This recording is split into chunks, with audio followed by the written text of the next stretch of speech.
سو میں ان چیزوں کی قسم کھاتا ہوں جو تم کو نظر آتی ہیں اور ان کی جو تمہیں نظر نہیں آتی، کہ یہ قرآن ایک معزز فرشتے کا پہنچایا ہوا کلام ہے، اور یہ کسی شاعر کا کلام نہیں، مگر تم لوگ بہت ہی کم ایمان لاتے ہو،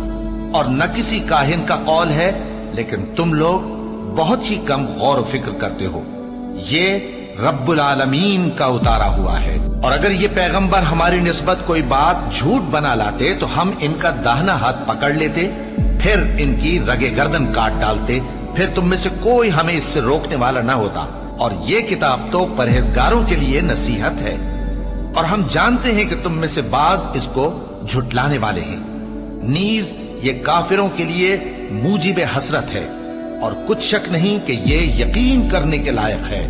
سو تم اپنے پروردگار عظیم کے نام کی تسبیح کرتے رہو۔